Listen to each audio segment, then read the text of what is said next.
11 days into the January transfer window, and there is no single signing yet for Manchester United. The window is progressing for some clubs, but United is not even advanced in sealing any player. David Ornstein of The Athletic has given a hot update concerning how PSR is affecting certain deals that United were hoping could be done by now. My name is Webb. Welcome to the United Sport. It is a mixed update, guys, reaction. And my question is, could this issue, this delay, this, so many problems United has that are affecting us doing any business in this summer, could it actually be a blessing in disguise? Because, like many of you out there, I'm one of those who is for promoting most of these exciting youngsters we've seen in the academy. But let's get the facts now. David Ornstein has come out to explain on The Athletic and said that the issue with Randall Muani is a bit, serious, because United were hoping Randall Muani could be one of the first signings they get, either on loan or even permanently from Paris Saint-Germain. But the issue is with his wages. Currently, Muani is earning just under 180,000 euros per week. That is with PSG. Now, obviously, if he comes in at United, it's either going to be a little more, or if it's a loan move, he'll probably you want to match the wages, or even if you're signing him, maybe want to increase it significantly.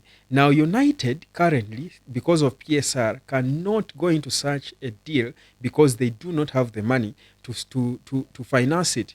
Now, that is why Juventus, and I was seeing an update from Fabrizio talking about the Juventus chief coming out to say that they are happy about the progress of the deal, or of the possible move for Randall Muani and Arujo, that is Ronald Arujo, that's from Barcelona. This is what the Juventus director is called, Giuntoli.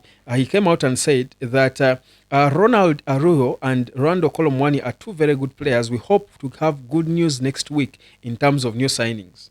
Now, this is for him to indicate that they are making significant progress. Meanwhile, Man United are still lagging behind on these players whom we've been linked with for some time. So for me, that's a bad indication of how bad the status could be. Remember, we are yet to clear out players, and this is where the issue is coming. You look at our wage bill, and it's big. I'm telling you already, if you perhaps you didn't know, already Vika Vrashkelia is already confirmed. He's leaving Napoli and not going to Manchester United in no form of a swap deal. He's joining Paris Saint-Germain. He's moving over to Paris Saint-Germain.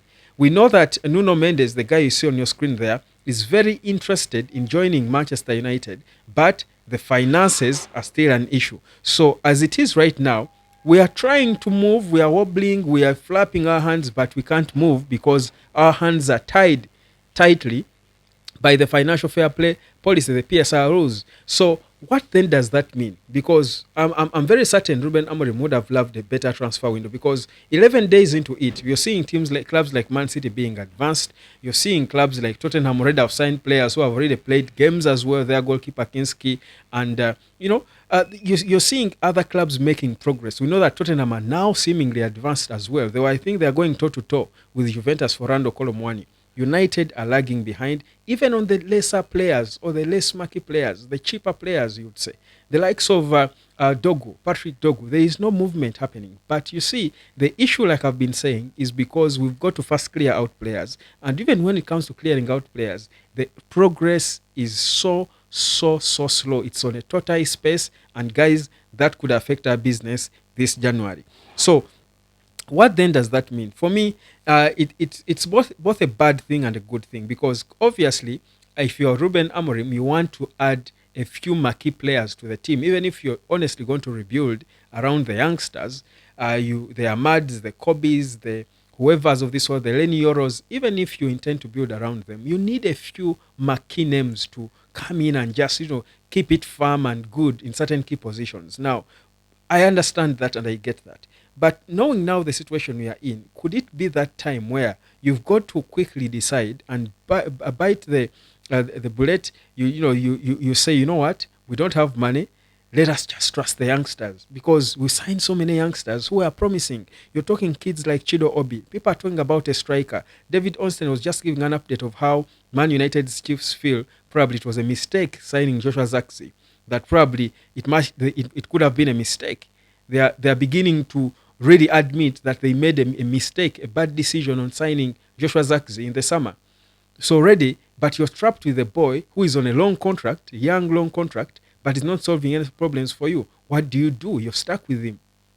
If Juventus do not are not coming in to buy him, or if he doesn't want to go himself, then what do? Trust the youngsters, because no one, for me, at the end of the day, is going to demand Man United to win the Premier League if they trust the Chido Obis, if they trust the Sekou Konis, if they bring them in and make them options and try to build them with the squad, not building them from the sidelines of the under 21s and the under 18s. And the thing is, at where we are not expecting United to compete for the title next season. That's not what we want, because we have issues which we know and appreciate. We want to see consistent progress. Consistent progress. We are already seeing signs of progress in terms of how we play and what we do, how we want to play, how things want to happen. We are seeing it. So we just want to see changes in terms of players, because the fan base of Man United has for so long been tired of most of these players. Most of these players. So we want to see them moving on. If they can't move on, let the youngsters come in and bench them, and we send a message to them. For those who are pretending not to want to move on, they will wake up and say, you know what, I'm not going to sit here and say a young kid come in and take my place, because at least we have a decent base of a bit of seniority in the team that can take us through this season and maybe the next. So we know the players who need to leave. But you see, for me, it's on a tortoise pace. It's taking so long. The good players are being taken. Players who are pointing at players who we could potentially get on loan. And you know already, in January, it's difficult to get a decent player. But the decent players we see on the market are being taken one after the other. So what do? Are we just going to look on for good? Until when shall we look on? So for me, that's a bit of a concern. We're talking of Marcus Rashford, and you know how he's being, they're vending him around all around Europe. Barcelona, this club, then Monaco is coming up, then Como, then they deny this, then Arsenal. But you see, for as long as we keep focusing on who we take out of the squad, for as long as we keep focusing on those we want to let go of, without looking at a plan B, because if we focus a lot on who we want to let go of, then it means we are giving the power to these players who we are tired of for us to be able to improve the squad, because they need to leave. Some of them have got long contracts and they don't want to go. So, but yet we are relying on them to get the money to be able to finance the changes we want to make. But so instead of giving them all that power, making them feel that important, show them that, you know what, if you don't want to go, it's okay, it's within your right, but you're going to rot on this bench as a 17-year-old, 18-year-old kid is starting ahead of you. I don't think any sober, sane footballer would take such humiliation. Do it for 1-2 games. I'll tell you, play Chido Obi ahead of Joshua Zirkee. Play this boy Sekou Kone ahead of Casemiro and Eriksen. Of Casemiro, if in case he's dragging at least what we hear is that Casemiro is open to leaving, but maybe it's just taking longer for certain reasons. Play any youngster ahead of those you want to go out but are not moving a muscle, and let's see if in the summer they won't be putting in the transfer request themselves the way Kvaratskhelia did put in his transfer request to Juventus. So for me, I think we need to get solutions. We need to get solutions. Otherwise, the longer we rely on players who we want out, yet they don't want, they're earning big wages and taking their time, trust you me, we are going to waste time, which is not there.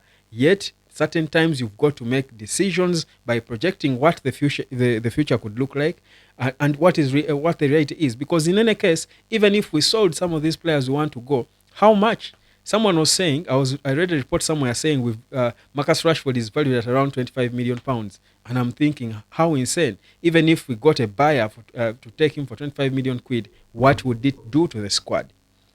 What would it do? So clearly we have players who are not that attractive. No clubs are, spending sleepless nights over men over players. So what then do? Trust the youngsters, promote them, and start building them. You will lose certain games because of their naivety and inexperience, but they will learn.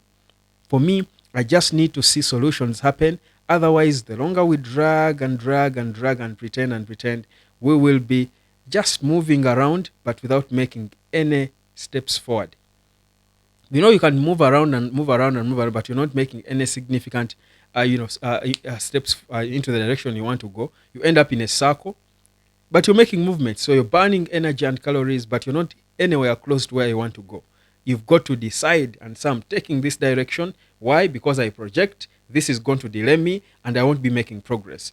So long as you do that, trust you me, you will either get those players react and perform better because they are still paid to be Man United players, or they will put in transfer requests in the next available window. Trust me, we need solutions. My name is Webb. This is the United of Sport. Like, share, and subscribe.